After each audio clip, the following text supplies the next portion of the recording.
Ang KNN ay hatid sa inyo ng UNICEF.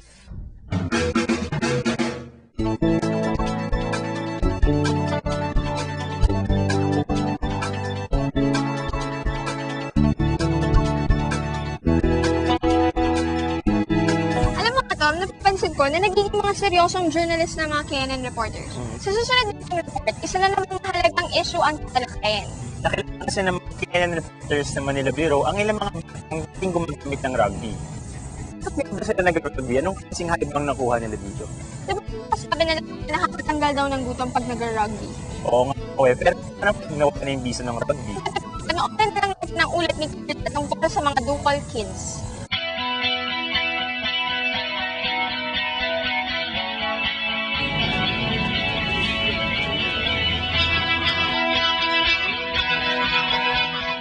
Ang sinitingnan ng mga bata, di ba? Parang wala silang problema. Pero hindi lahat sa kanila ay ganito. Marami sa kanila ang maagang namulat sa magulong mundo. Nambubog ako ng tatay ko. Kaya po ako lumayas. Hindi ko na po mapigilan yung naranasan ko sakit. Pinapaturo niya sa akin. Lumayas na lang po kasama nanay ko. Inutusan daw siya ng tatay niya. Punumin. Sisenyasa na lang daw siya. Nakilala ko sina Larry, Dexter, JJ, Wilmer at PJ. Ilan sa mga batang maagang namulat sa kahirapan.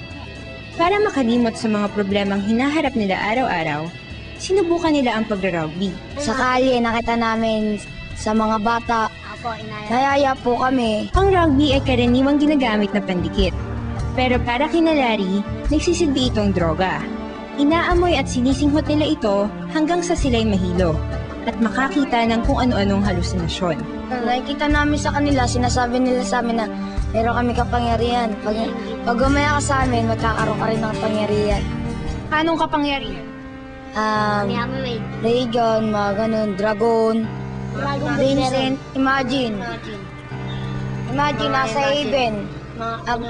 Haven, gumagalaw yung mga ulap. Nakikita mo mga magulang mo.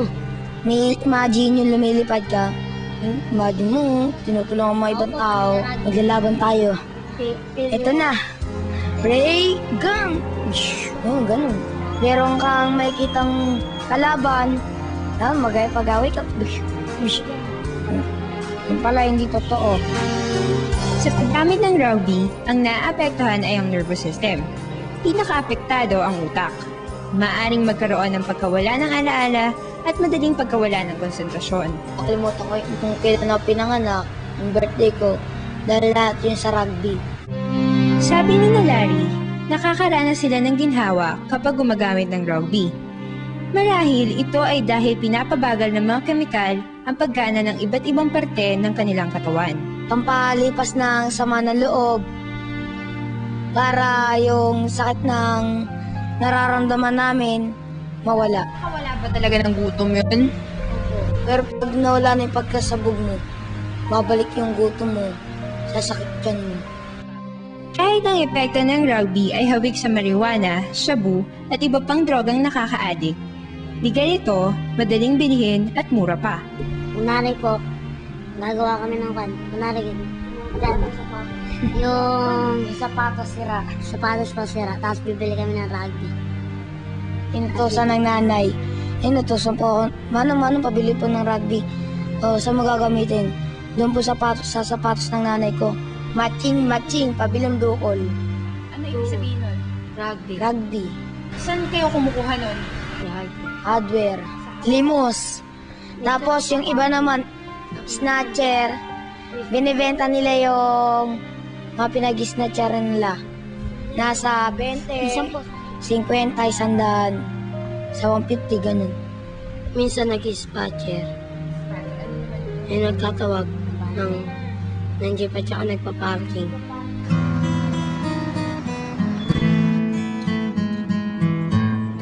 Buti na lang at may ilan pa rin tumutulong sa mga batang ganito. Tulad na lamang ng Haven for Children. Kami yung tumutulong din sa mga bata, malocate yung family nila, i-reunite din sila eventually, pero before that, piniprepare din naman namin yung mga bata bago sila i-reunite and then yung family.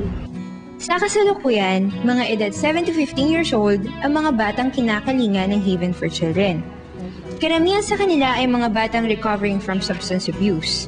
Dito, tinuturuan silang magbasa, magsulat, sumayaw, kumanta, maglaro ng iba't ibang sports, gumawa ng mga gawaing bahay at kung ano-ano pa.